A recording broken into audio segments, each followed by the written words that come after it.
Welcome, everyone, to ResV Systems. Coach Reslow here, continuing on in our ResV interview series. Today, we're absolutely stoked to have the head coach of Endicott College, George Chapell, right? I mean, did I get it right this time? No, No, I I got didn't.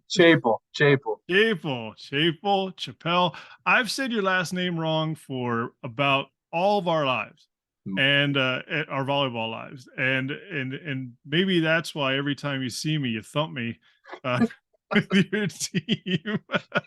Most people do. I answer to Chapel, Chappelle, whatever. So we're But good. welcome, man. Really stoked to have you. How are things going? Good. Stoked to be here, man. Good. Family's good. Season was good, successful. Another year down. It's 11 years in now as head coach at this point. So the years are starting to add up pretty quick and more grays are popping into the beard. Yeah, you know what? I relate to that entirely. Not the fact that I'm still coaching, but man, those last 5 years, I mean, you can't see it right now. My beard looks pretty good, but there was there was grays that were coming everywhere. So I totally feel for you, brother. But yeah, man, when you agreed to come on the show, I was really excited because you're another one of those guys that I think one of the top guys in the country in terms of men's volleyball. Like the way you do business, and certainly you're highly decorated. You've got a lot of wins under your belt, a lot of NCAA visits, and a lot of championships. So again, really excited to have you. The first thing I want to start off with, hey, let's start with your background, man. How'd you get into the game? Probably like most guys in this area of the country, volleyball wasn't what you had your sights set on. You didn't grow up playing it really. I was in seventh or eighth grade, and my older cousin, Lindsay, she was on the volleyball team at the high school, and she said, "Hey, you might want to try it. You're athletic. You play a bunch of sports." I was a big soccer guy at the time, Mm. so I didn't. I played baseball growing up, but I didn't really have a dying passion for a spring sport at the time. So joined my seventh and eighth grade team, and then tried out in high school. Started playing club at Northeast. They just came Ah, Northeast back when gotcha. Tony Hazier used to run it, the former Lawrence High coach, great dude. And I met some really good coaches that I think were pretty influential in my career early. They were young, just out of college guys that got passion for me going in the sport. Gannon Paris and Matt Toomey's up at Methuen High, and Dan Young. And then my high school coach, Bill Cass, was pretty solid. And then all paths led me to Endicott. Um, Here I am now, 20 years later from my freshman year. Dude, that's wild. I mean, it's very unique, I think, in a lot of ways for a player to take over the coaching reins. And I know it wasn't simultaneous, but to still be at your alma mater and then, really make a career out of that. That's really awesome. And I think really, pretty special, I would suspect. Yeah, and I love this place, man. Like I when I stepped foot here as a junior in high school, I knew this was where I wanted to be home. Loved it. It's felt like that ever since, and I've seen a lot of growth through the institution. We were 1,000 kids with a $2.5 million endowment when I was here. We're now about 170 million endowment with 30,000 undergrads, Mm, 4,500 graduate students. The campus is growing every day. We have a new dorm being built right now, a new center for nursing and allied health wow. sciences. Like they give us really good resources. I've seen a lot of change, and I was 4 years here, then the assistant coach for 5 years, and then was fortunate enough when they split the position of men's and women's that Tim went with the women's side, and I was able to interview and get the men's side. And yeah, now it's 11 years head coach and 20 total years being at the Nest. I love it. So cool. So cool. So talk about your playing career. So, what position did you play? What did you do? And what did you guys accomplish back then when we were all playing with the bubble knee pads on? Yeah, the game was very different back in those days, man. Like that has been the biggest change is just how the speed of the game, the size of the game, everything's just changed, right? So Mm. um, I was a middle in high school, used to be able to jump enough to hang. Was hopefully going outside when we got to college. Through injuries, was forced to kind of stay in the middle in my college career, and I could hang enough blocking wise to just fundamentally I could get low and over. My offense was not my forte at the middle at my size. Going to the outside, my junior senior year was better offensively, loved it, but I didn't have the ball control reps to be out there full time. You know, getting those big national matches at Springfield and stuff. Then post career went to opposite with my adult national teams, and Hmm. that was just that was awesome, right? Like, it was just folks Oh on yeah. offense help block a little bit of defense. Like that's my speed right there. So George, uh, how many pins do you come across that are like, oh, I don't want to play opposite? And you're like, no, listen, it's the greatest spot ever. life is easy, man. Life is really like I will still say though, like six rotation outside is probably going to affect a little bit more in the game. But those oppos, you can get a cannon of an arm and you want to save a guy and not burn him out ball control wise. Like they're just as valuable in some scenarios and some offenses. So Oh man, I used to point players to the USA teams, right? You know, Clay Stanley, and if you want to go real far that, back, yeah, I mean, geez, those guys decide matches. So you get to serve bombs, hit bombs, and block. Like, I mean, yep, I don't think there's anything more fun than yep, that. yes, and you help block a little bit, man. That's like, yeah, middle is the least thankful position. You're going pin to pin. You're beating your body up, never getting Oh it. You're yeah. on every ball and maybe getting one out of eight swings. But yeah, opposite's a good life up there. And then as the assistant coach, you said you started as the assistant coach. Yeah. I think that's something I really want to dive into a little bit because, you know, I know from my experience and guys that I've talked to already a little bit, like, especially for me, I was never an assistant coach. Like, I jumped into the head coaching role right from the get go, and sort of missed that probably really important part of the show. I think as an assistant, you get to learn how to do the things and strategy and when to do what, and So talk a little about your time there because I personally I never got to do it. I was just thrown into the head role and run the show, and I made a lot of mistakes. Yeah, we like so when I was playing, I forgot to answer that part of the question. We got up to that top 10 range in the Yeah, yeah, rankings, whatever. It's just different back then because it was so much smaller. Assistant coaching, we were able to bring in some really good classes. We had a guy, AJ Witkowski, who was wound I up being remember. yeah, he was a six rotation middle. Like he didn't come Oh out of yeah. the row, stayed to hit, finished with 2001 kills in his career. Just different level guy. But Tim playing under my or assistant under my former head coach, Tim Byram, who's now the women's coach here, it was great. And that every year I stayed on as the assistant, he just let me do more, let me do more, let me do more, put more on my plate. And the way the program originally split, he was originally going to take the men's, and we offered to Erin Katie was her name, I believe, who is now at Bowdoin. But Hmm. she was D1. She got offered Endicott, accepted, and on a Sunday got offered Holy Cross, and she wanted to go the D1 route. So Monday calls back to, no, I'm going to call back. We get to Holy Cross. We then stepped back and said, there was not another finalist for the women's position here. Tim, what do you really want to do? And he's like, I want to stay with the women's program. I really love what it's been there the longest.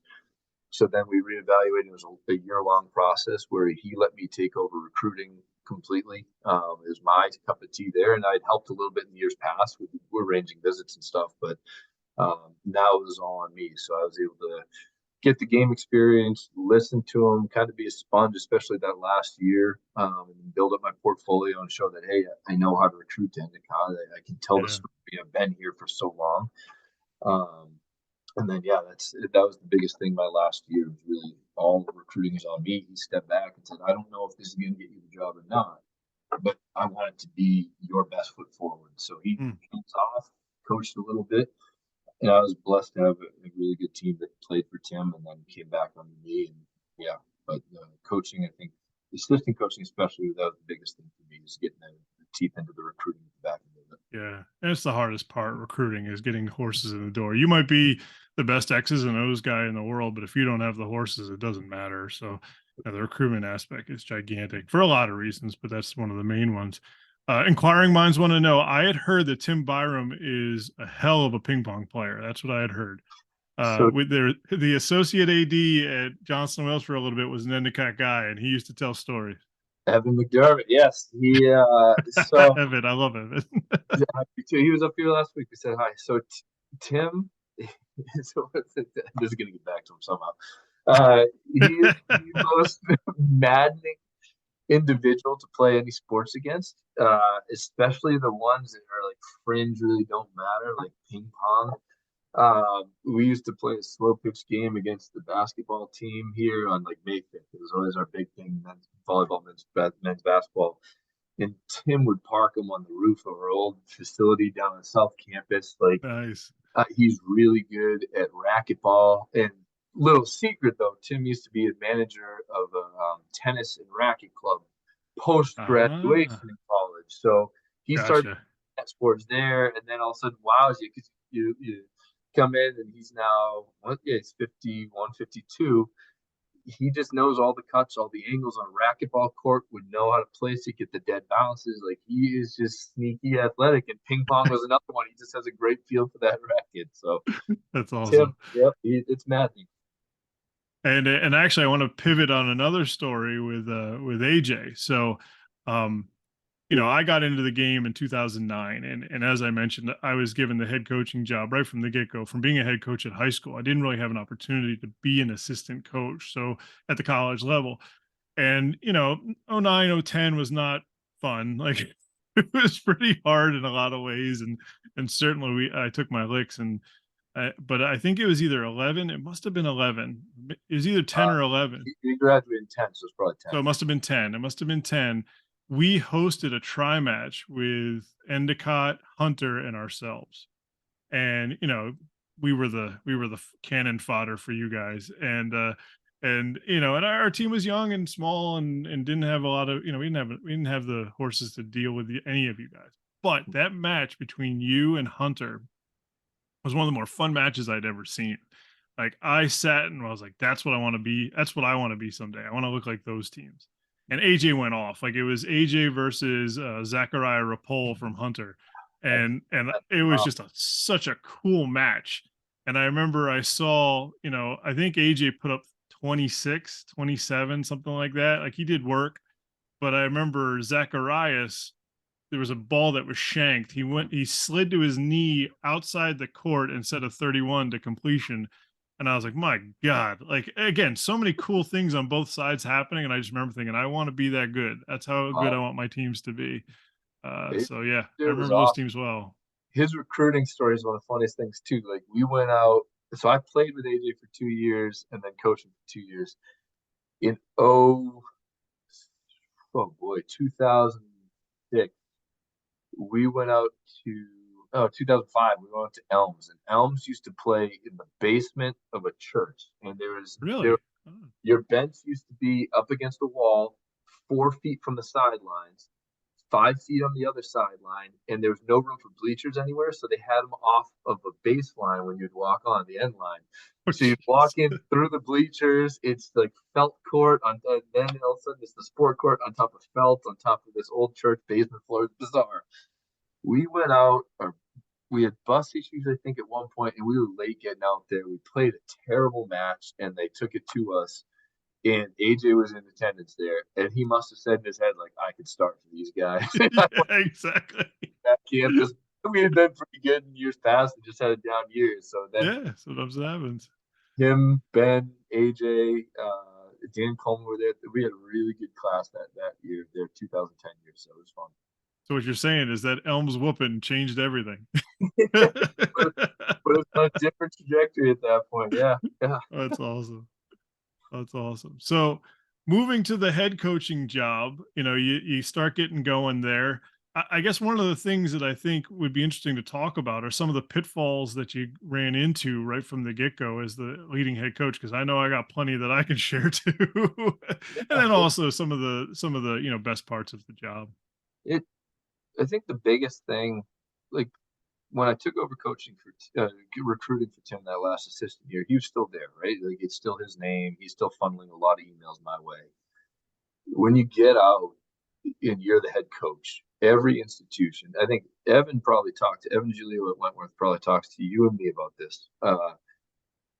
The best recruiters know how to find their strength in recruiting, right? Like every single institution you talk about, MIT's got a 4.1 accept rate, maybe even lower. Yeah. NYU is 90K and above. Oof.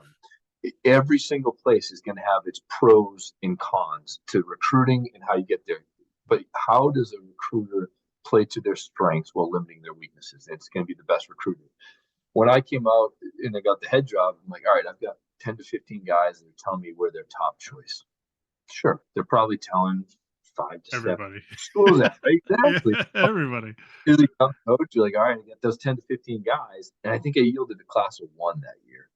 And that was the one year I needed to be like, all right, I've got to change my strategy. Because I don't, and I still to this day, I never want to be the coach that over recruits. Because you don't want to be that guy that goes into a convention center and every team has the ones, twos, and threes team. But when you go out to California, you know that the top ones guys are usually going big time or they have their sights on D1. But you know there's a few guys on that team that would be real D3 impact All Americans, Sure, yeah. bench fodder D1. So I want to email that guy, but you've also got to email their twos teams maybe. But you also don't want to be like, well, he's emailed 75 guys that are within 5 courts of me. So how do you strategically identify positions you need? How do you identify the character that fits within your program? How do you identify the student that's going to succeed at your school? Talking to college coaches, club coaches, their high school coaches, their parents, you still need to be able to cast out a net of 250 serious inquiries to then get 150 on campus, 100 on campus visits a year to then yield 15 to 20 overnight visits a year, ideally, that then you get your class of 5 to 6 every year. The funnel. Man. Yeah, exactly. It's the So that was, I funnel, think, that man. was the biggest pitfall of my first year. We yielded that one. Like, Yeah. oh boy, I can't do this. Then my boss won't be excited with this. Patients won't be excited with this. So, and it's just not sustainable, right? So to get over that and then taking licks against really good teams and finding out what strategies are and how you want to craft a schedule. I think you look at our year to year, we're usually a team that starts slower than some, but I want to learn a lot about my roster in that first 3 weeks to a month. To then get to the end of the year, I want to be peaking mid to late That's right. March, early April, Yeah. right? So Oh, yeah. if I can learn a lot about them and get some wins, awesome. This year we happen to go, I think, 1-5 in our first 6. In a normal year, we're 4-2, 3-3. We just happen to learn a lot by going 1-5. It set Mm-hmm. us up for an okay year at the back end of it, but yeah, so some pitfalls earlier: crafting schedule, recruiting, training off season. How do you want the program to be crafted around and stuff like that? So. Yeah, no, I think that's perfect. I mean, it's definitely very similar to the things that I discovered when I got into my career. I remember '09, recruiting, it's almost word for word, man. Like, oh, so many people are coming to my school, and then nobody came, and I was like, all right, this is not how it works. So I got to figure out how it's supposed to work. And then again, the funnel. It's so important. Get that net out wide, but you don't want to be, kids talk, and certainly if I love your description of, you go to a club team that you really like and you have the ones, the twos, and the threes, and you're definitely emailing the threes and the twos, and then maybe you hit the ones, but then all those kids are talking like, dude, in my case it was Johnson and Wales. Johnson and Wales wants all of us. It's like, well, you're not special anymore. If everyone's special, nobody is. So it is trying to find that right kid that fits your profile, fits what you're looking for, and has the means and the opportunity to come to you. Like, Mhm. I used to love that, hey, I really want to be a teacher coach. Well, Johnson Wales doesn't have education. So Yeah. why would I keep sending that dude an email or keep trying to keep in contact with him Mhm. if he had, we don't have what he wants at all. Whereas, quite frankly, Jay Wu Culinary School, someone says they want to cook, like, hey, I'm your guy. Let's talk. We're gonna land that kid. So those are the pitfalls that I certainly went in. And then strategically, oh my gosh, dude, you're preaching to the choir, making sure that your schedules are correct, making sure that the kids are are positioned well for success in both scheduling, academics, and then also on the floor, and then learning how to coach against really good coaches, because nobody's bad at the college level. There's no like real easy ones. There's always, I mean, there might be differences in talent, but most every coach has a good idea how to succeed. And really, if you're beating teams that are bad, that's what you're supposed to do. It's how do you beat the teams that are elite, and that's what you're training for. For sure. Um, and then lastly, the talk about the start. I like your concept on that, right? The idea of, hey, we might struggle in the beginning and we might play a whole different bunch of guys, but there's a couple of reasons for that. We're going to see how everyone reacts, how they do, how they perform under pressure. And then one of the things that recently I just started talking to with another player here in Rhode Island is the idea that, look, if we have a bench of 20, we have to cultivate our younger talent. Like they have to get in at some point so they can have experience, so they can play when it's their turn, even a year or 2 years from now. So even if that leads to some losses or some uncomfortableness, it's still part of the process. And at the end of the day, by the end of the year, if you're playing high level ball, it doesn't matter, and you've actually done your job of cultivating some experience. Yeah, we this year we had, well, just the way it worked out. I knew I had most of my entire starting lineup returning. Now there's caveats there where Rafa had graduated last year, a reigning second team All American outside that hit 330 last year, 340. Mm, He was in our grad school program, but we knew he was going to be residing in Florida during the fall to then return to campus in January. He was doing remote learning or the online model, and then returning campus and starting in January. You don't know what kind of shape he's going to be in, playing shape or whatever. right. So Right. um, we then were missing our 01 we were working back into shape. Our 02 had torn his labrum, so he was coming back from labrum surgery. He wasn't all of a sudden cleared until begin February 5th, I want to say. So we scheduled this murderer's row of who's who early on and said, yeah, As you do, as you do, I don't know why not. And it wound up backfiring to an extent, but in the long run, all of a sudden we rattle off 12 or 10 or 12 in a row at the end because we had taken our licks. And talking to one of our seniors who was a grad student senior this year, Nick Kasperzak, he earned honorable mention All American honors this year. yeah. He said, I love the gamble you took. Like we were turning everybody, why not? Because if we came out 4-2, 5-1 in that stretch, we're primed for Pool B bid, Pool C bid.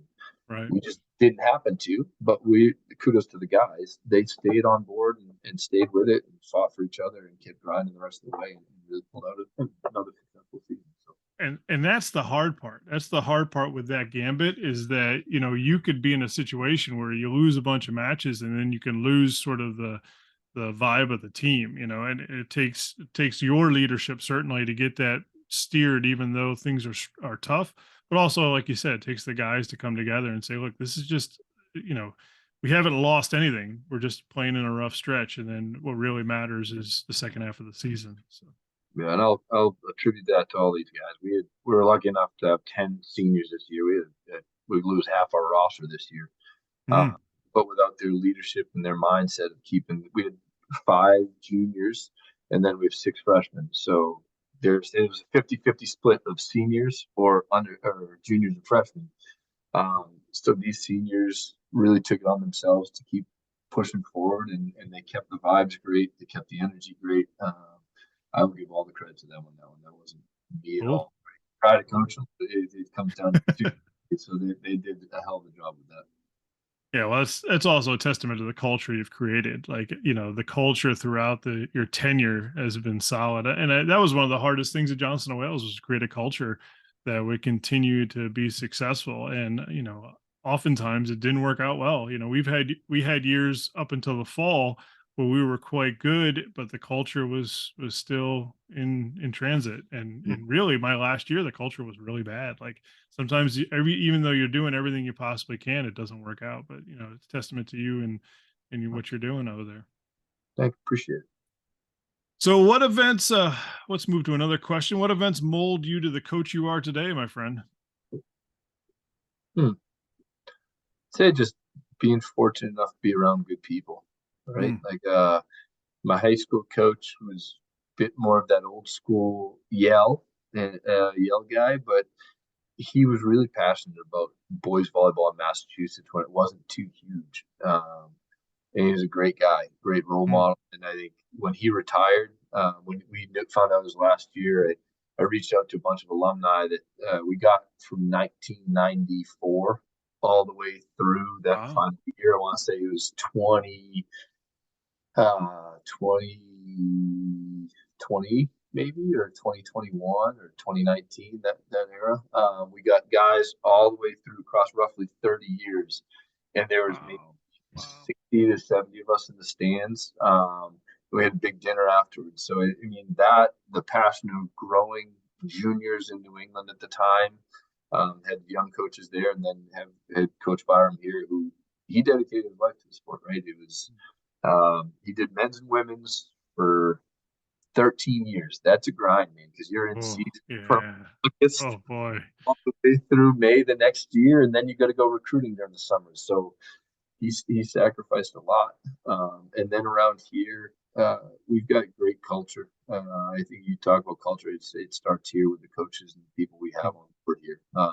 I think our shortest tenured head coach here is in year 7, year 6. That's that's remarkable. It does matter. Wow.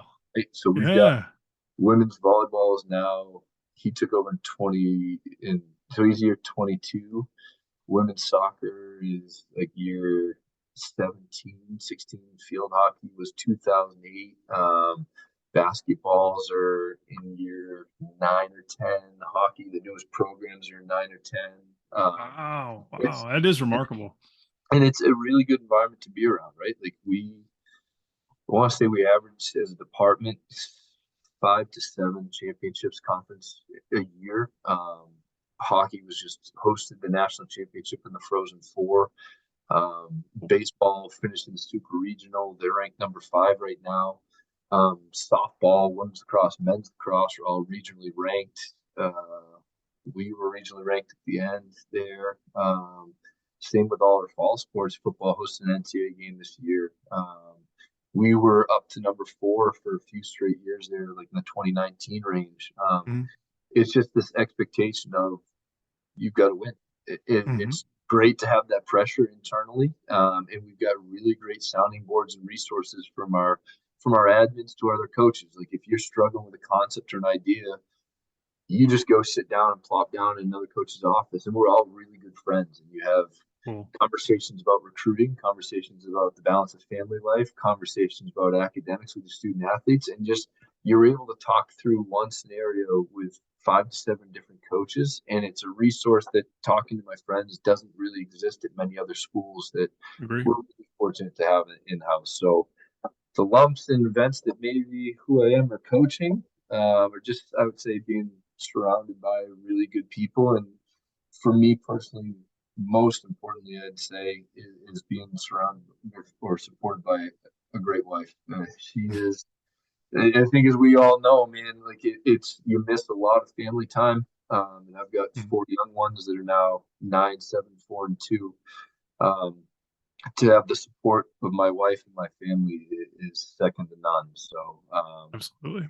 I'm really lucky in that regard. And then we've got a bunch of good dudes here that buy into what we're doing. And I think all those we we said what percentage is recruiting, right, or a successful program. Evan and I debate this a lot. I'd say 80% of a successful program is recruiting. Mhm. To that, the upper echelon is that last 15 to 10% is going to be determined by the X's and O's by the coach. And if you're going to be successful, you've got to hammer home recruiting. If you know it's a death sentence for a program. Mm, absolutely. Now, slightly personal question, and you don't have to answer, but does your wife like volleyball? Because my wife hated volleyball. She loved me and she supported me, but she she hated volleyball. And actually, the more I talk to coaches, a lot of their wives do support and they love their husband, but they don't like the game. My wife, luckily, is an Endicott grad as well. We met Oh, yeah. tail end of senior year. She is a big sport of Endicott. Loves my passion. She was an art graphic designer, an artist, extremely talented in her own field. I think that's been best for us because we have our own separate, really passionate interests. Sure. Uh, she loves bringing the kids around and having them here, and they love supporting dad. She has really grown to appreciate, I think, the sport and what we do here. Um, doesn't not really like I can't sit down and talk this sport. I can sit down and talk the sport on a general level with her, and she understands a lot more now, and will have conversations with stuff. And I think her real strong value is she appreciates the relationships we build with our guys a lot more, and really talks about the people and my guys and listens to those conversations about them as humans, which I think might be more valuable than having her love volleyball, right? Like I think because I can bring that aspect home now and talk Yeah. about the individuals, and the passion, and she gets that. So Yeah, I don't think any of the spouses, including mine, I don't think they despise the game for the game. I think they despise the time that it takes and all the things that go into it. But I agree. I mean, the real connecting point is the relationships you make with your players and helping these young men become not only great volleyball players, but great people as they go forward. So yeah, it is more of a funny a funny question than anything else. But I've had my wife tell me, I hate volleyball. yeah. I'm like, yeah, I dig it. Some days Yep. I hate it too. That was Uh, that was the death sentence for my playing career. What little it was at that point in adult nationals and leagues and stuff is when we started having children, and I got the head job here. She's like, listen, that's your world 6 days a week. You can't then have your one day off and then tell me you're going to go play volleyball. That's not fair to us anymore. So yeah. for now, well, our children are young. I've hung up my playing shoes a little bit. I hop on the court every now and then to get in the back row, but we had guys that were just going over me and bouncing inside 10 foot. It was just more embarrassing. So, man, yeah, Oh yeah. Oh yeah. Oh yeah. You come to that point where it's like we can't do this anymore. Actually, that leads to a question that wasn't on my list, but I definitely have a thought, or actually more interested in your thoughts on, how do you? Because you're right. Like when you're a coach, you're on 6, 7 days a week. Like, you're always thinking about it. Do you have any techniques or any thoughts on how to shut it off for family? Because there's a lot of times where your mind's on it. have haven't really found anything yet. um, I I'm with will you. say, just really in the last, like, I don't know how long it was. We've been blessed with some really good dudes in house. You work hard to build culture. It's so cliche to say and find the right fits, and it's so cliche to keep preaching.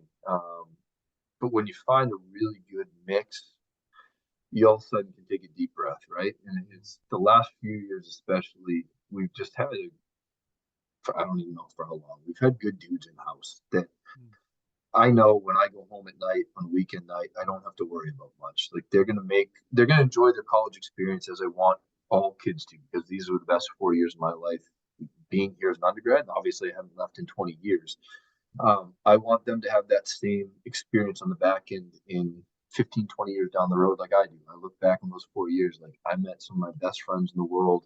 My best friends from home came up to visit, and like, man, I wish I could be here. I love this place. I want them to have that same experience while also playing extremely high level ball. And we've finally reached that plateau where we've got a really good group of dudes that I don't have to worry about on the weekends, sort of thing. So kudos to them. They hold each other accountable. They're there to support each other and enjoy the victories and the losses together, right? Like they grow up together. It's the best Mm. group of friends and brothers they could ask for. So I'd say that's been the only thing that's really worked, to just shut it off a little bit, but it's never really off. Never Like goes it's off. Oh, I know. not 24/7. It's always there. I keep my ringer on at night in case anything ever goes wrong, God I forbid. remember. Yeah. Yeah. Yeah. I remember. It is what it Absolutely. is. All right. So here comes some of my fun questions. So the first one, give me one of your craziest moments as a coach. This one is easy. Um, I don't know if that's MIT. good or not, if it's easy. It's wild, man. It is wild. Uh, MIT. Sorry, Paul Dill here. Uh, 2014. It was my second year as head coach. They came in, I believe, ranked number 6 in the country or number 8. They had a couple All Americans, big pins, big middles. Setter was unbelievable. All American libero. We didn't. We won the NECC. They didn't have the ability to host, I believe, because they had a new president being inducted or something was going on campus. So we put in a bid to host. There's an opening round match. Everybody says, hey, MIT is going to roll through Endicott, and then they're going on to the Elite Eight, which is what the championship site was back in the day at Juniata that year Mhm. in Huntington, PA. They come into us and we put a game plan in that we said one thing and one thing only. How do we neutralize their middles that are bigger than ours? How do we neutralize that setter?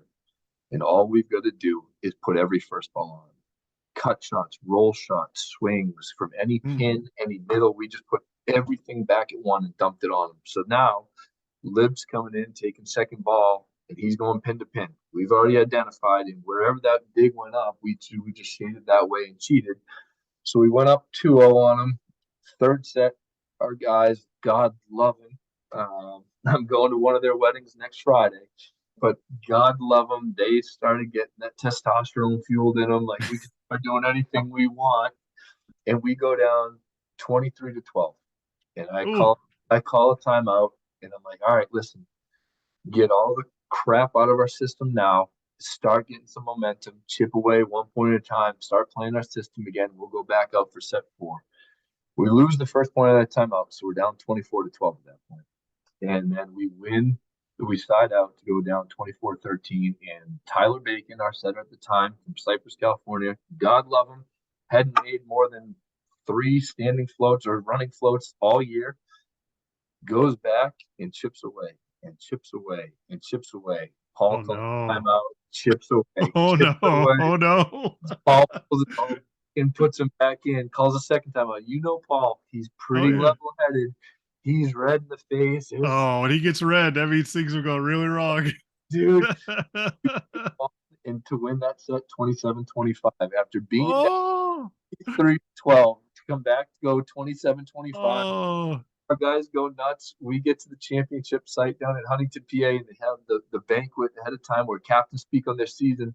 And our 2 captains, Travis Netherton and Carter Rhodes, get up, they tap the microphone, they go, "Yeah, y'all didn't expect to see us here." And the entire room dies laughing. They're all watching that, and it was one of the coolest moments. I don't know if I'll ever be with that again. It's something like that. Like you don't come back against a nationally ranked opponent like that. And it was just really cool, and I think it really put our name on the map for the first. Oh yeah. Oh yeah. Oh, poor Paul. I love Paul. He must have been going through the roof. Hopefully, on the women, this won't get back to him now, but it was a really cool moment. That was my first large senior class that year, and to have that be their experience to go out with was super cool. So Very, very cool, man. yeah, I like that one. wild. I like that one a lot. All right, let's talk about this is sort of one of the things that I've been asking almost every college coach and even high school coach that I get to interview is like, what's one thing that you think every high school player should know that he probably doesn't? Everyone, when you get to your college program, wherever you're going, was the big dog somewhere. Right? So everyone comes in thinking I'm highly recruited or I'm skilled at this, whether you're from small town to big time playing for some of the top clubs in the country. Every dude, wherever you get, was the dude somewhere. Mm, You're going to have to check your ego at the door and say, what can I do to best serve a college team that I'm going to? Right? Because you've bought into, hopefully, it's the coaching, it's the education, it's the location, and it's the program, wherever you go. That whole entire comprehensive thing you're going to is the sum of all the parts. And all right, everyone's good. How do I check that at the door? And what do I got to do? How do I best serve the team? How do I put the team in order for success? And how do I then earn court time? What do I have to do? Are you an outside by trade? Can you say you're a pin so you can flex back and forth? Are you a middle that also plays opposite? Are you a setter that's willing to run a 6-2? If you can run a 6-2, do you want to set and hit at the next level? Are you saying, no, I want to run a 5-1 only? Are you willing to say, hey, we've got 3 banging right sides here. Let me say I'll be in a 6-2 because we're better off in the long run. We're more explosive, more dynamic that way. But as a setter, that hurts. You want to run a 5-1. I get it. But if you can say the team will be more successful in a 6-2, you've checked your ego at the door. And I think that's what most high school kids and club kids have to realize is everyone's a big dog. Everyone's been recruited and talked to a bunch of dudes. So how can you then say what sets the team up for success? Yeah, no, I agree wholeheartedly with that. And you can even have like a spot job, like a serve specialist. Like Yep. let's say you were the top outside for your club. Yep. And I know Wentworth right now Tyler utilizes Jack, a kid. right? Yeah, Tyler Jack. Tyler Jack was a Cannon. solid player. Yes. Yeah. He But comes he in absolute cannon from the end line. He might sit for 15 points at a time, yeah. But when it's his go, he's coming in serving that ball 65, and it's Dude, just going with curve on it. And he yeah, puts everything he's got into it, and he bought into that role, and that yeah. team's better with him in that role. They don't win the GNAC without him. Like Nope. they don't beat LaSalle this year in the championship if Tyler Jack doesn't go off and set three, I think it was, and just Yep. blasts away and gets like 5 points. Yep. Like he's a unique player. And again, he bought in. I don't know what Evan talked to him to get him to go there to buy in, but that's key. Like if you're Mhm. able to even have a small role, make it as important as possible for you and be the Yes. best at it. And that's what that kid did. And that's why, they won a Yeah. championship because of him in a Absolutely. lot of ways. In a lot of ways. Same question for coaches, man. Like high school coaches, young college coaches. What's one thing that they should know that they probably don't yet? It's a grind. Oh yeah.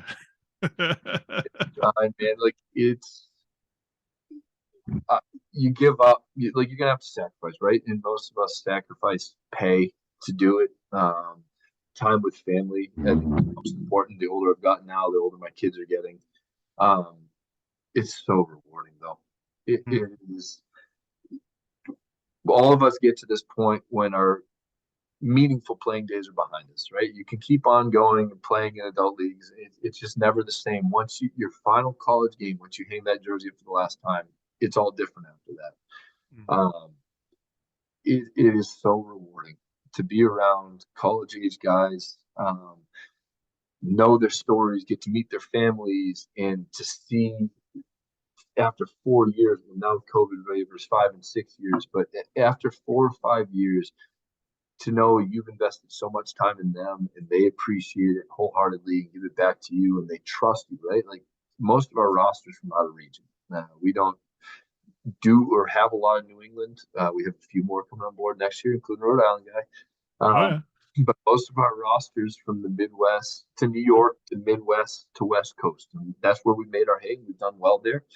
Um, to be coming across the country like that, they're putting a lot of faith in you. True. And to have them buy into you and then have them trust you, it is really rewarding when they get to their senior year and they're standing back and like, I made the right choice. And it's just, I love it. And I've been invited to a few weddings. We're going to a wedding next Friday.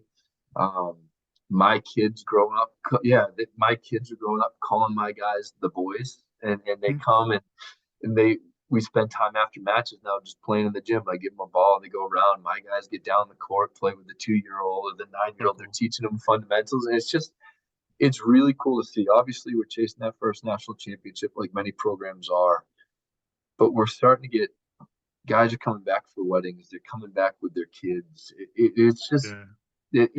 that part has really put it into perspective as I'm knocking on 40's door now. Um, we're doing it right, man. Like these guys are linked for life, and they love that fact, and it's really cool to be a part of that. I used to make all my teams watch a movie right before the season. We used to watch Survive and Advance, that 30 for 30 by Jim Valvano's team. And if you watch it, basketball's sort of relatable to volleyball in a little bit of ways, not a lot, but a little bit. And certainly the guys always get interested in the end. This team makes a run, it's really crazy. Coach Valvano's hugging everybody, all that stuff. But the part that I always to emphasize after we turned the lights back on was that the beginning of the movie is what matters the most. And the beginning of the movie is that entire team sitting together in their mid 40s at a restaurant, shooting the shit and drinking and enjoying each other's company again because they're all linked. They're Yep. all linked for their entire lives. Now, granted, you learn later that they're there because one of their teammates passed away, unfortunately, and of course they're grieving as well as sharing stories from the past. But I always said that's my wish for all the teams that come through my program is that you're connected and you continue to stay together throughout the years because life continues, you move on, you have spouses, you have jobs, you go different places, you have different experiences, but for 4-year period of your life you got to do something special with a bunch of dudes and accomplish something that's never been accomplished by whatever for whatever benchmark you want to put out there. But that's what you're aiming for, and it sounds like you guys are absolutely living it, which is perfect. Yeah. I love it. We just on that topic, we had an alum, Billy Mullen, who passed away post Oh, graduation. Was helping out with his dad's business. Was driving home early in the morning, fell asleep behind the wheel, and lost his life in an accident. But we got a call from somebody at that hospital saying, "Hey, we got one of your guys here." And one of our guys reached out in a fantasy football alumni group chat we have for Pride. mm, Reached out and said, "Hey, I think something happened to Billy." And then we got a call that, "Hey, who's there?" They said, "Coach, what are we doing?" I was like, I'm dropping everything, getting down there. If you guys can be there, I'll meet whoever's there. That night, there was 5 of us that got there. We knew he wasn't going to make it. So I spent that night in the hospital parking lot calling every guy that had ever crossed over with Billy, from mm. running manager to then earning a roster spot for that 5 to 6 year, 7 year window. The next day, we were able to go down and say our goodbyes. We had about 18 to 20 guys. We had guys that had Wow. flown back from Chicago, guys that had driven back from New York City, flown up from California. And it's the same thing, right? It's like it brought us all back together, and Mhm. it's been years since. His dad was here in one of the matches this year. We have the Billy Mullen Scholarship here, Oh, actually. great. Yeah. Yeah, and number 11 for us in our Mm. program is that number that we thought about retiring it, but we give it to the one guy every year that embodies it the most, what Mm. Billy was, and this year is Yeah. Will Perry. So, yeah, it's I know Will. yeah, Will, dude, right? Like, Yeah, just he's a great dude. if there's ever a kid that you cut, the whole team walks out on you. Billy was that back in the day. Mm. Will is that same guy. If I ever cut Will, my entire roster's gone. That's a great definition. Like, I Yeah, mean, it's a great definition. If there was a guy that you're going to let go and the whole team would turn, like that's a special guy. exactly. It's Yeah. Will. Will is one of the greatest success stories I've ever seen on court. I love it, and he's already into the coaching. Our education model here, you have to do a semester long internship your senior year, as well as 2 short terms in your freshman sophomore year. And he had coached with Beta Bay, a very successful club out of NorCal. Oh yeah. Oh Uh, yeah. and then he went in for a semester long internship, coached at BC this year under Jason. Oh So nice. started as the Dovo, killed it in Hmm. summer during camps. They promoted him to volunteer assistant. And he traveled to Duke, Wake Forest, UNC. That was so he wasn't really Nice. football too much for us, but he was traveling and Yeah. going up to opposing head coaches and assistant coaches, introducing himself, growing his circle and his network already. Um, Mm. Will's heading back there upon graduation. He just got an apartment down in Southie, and he's going to be coaching in D1 ACC world, man. Like it's really cool. So now we'll see where this story of Billy Mullen, number 11, goes next year. Who earns that? But our guys, Right. Right. something to aspire to. So Oh, that's a wonderful. I mean, again, tragic to hear of his passing, but I love the positive that has occurred because of it, and again, it goes back to the idea that the culture that you guys have created is just really outstanding. So really appreciate good stuff. All right, man. Like I've been talking to you for a while, and you've been gracious with your time. I really appreciate it. Got one more question for you, man. What's the future hold? What? it. So we were talking off camera before, right? I'm an alum of Endicott myself.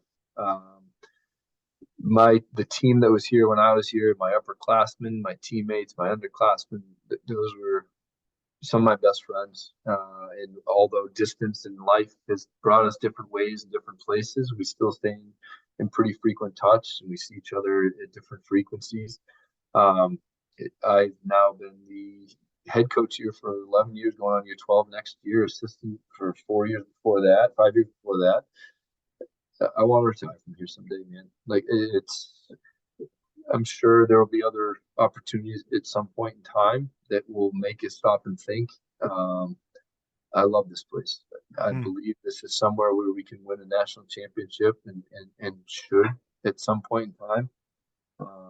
Even if we don't, I think we're going to be a good program for years to come that it does things the right way, as most programs do. But I love everything about what we built here.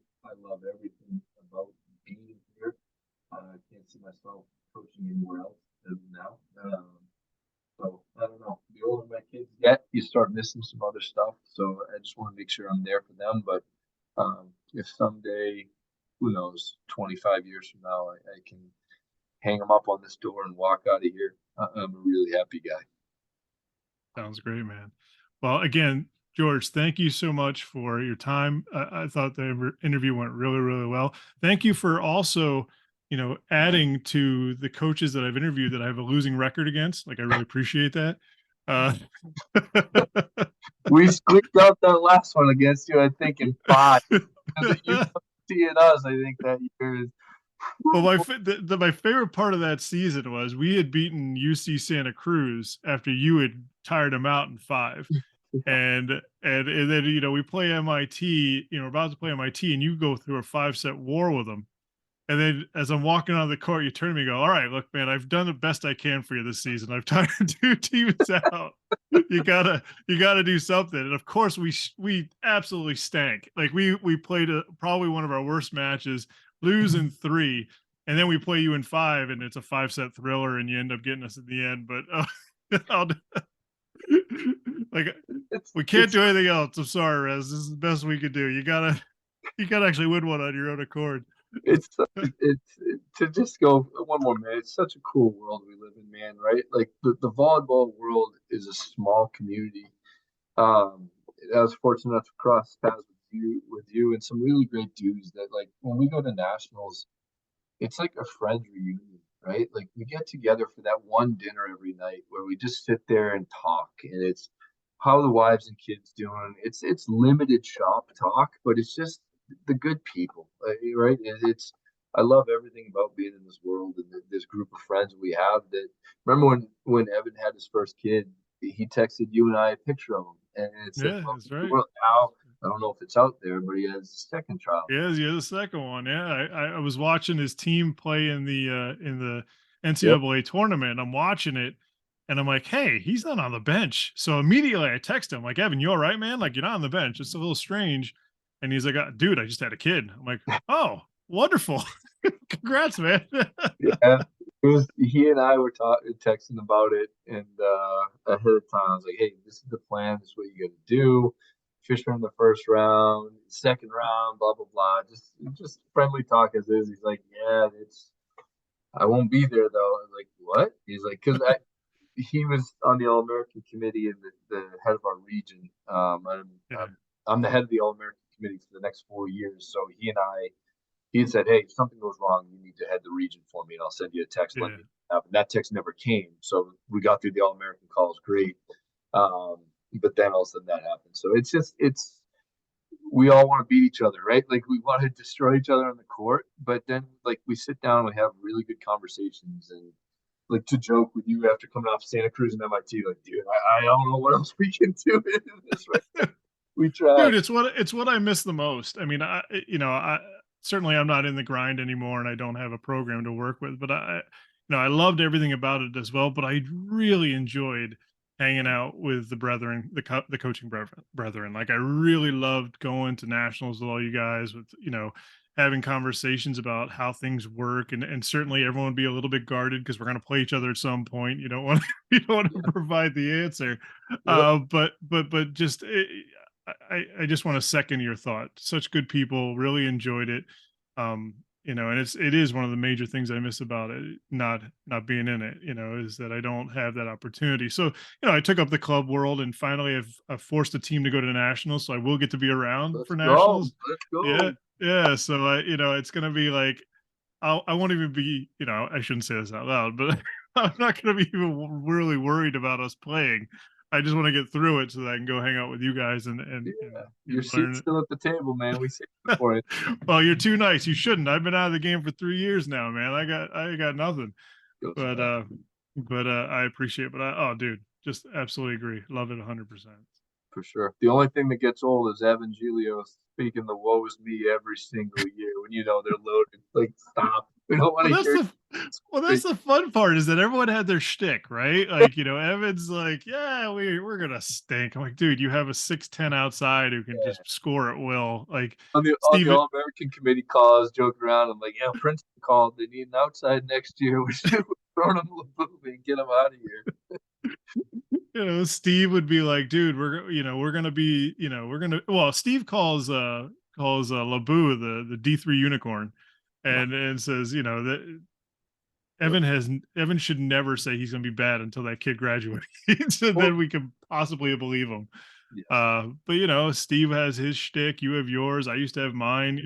We all have our way of like introducing ourselves into the conversation, and it's always fun because one of the things I really liked, and I came from a different world. I came from the basketball world where, again, different vibe, different feeling. But I've always liked, I mean, college coaches in the volleyball world tend to be very smart and very clever and quite funny. Like it's really an enjoyable conversation every time I run into any of you guys.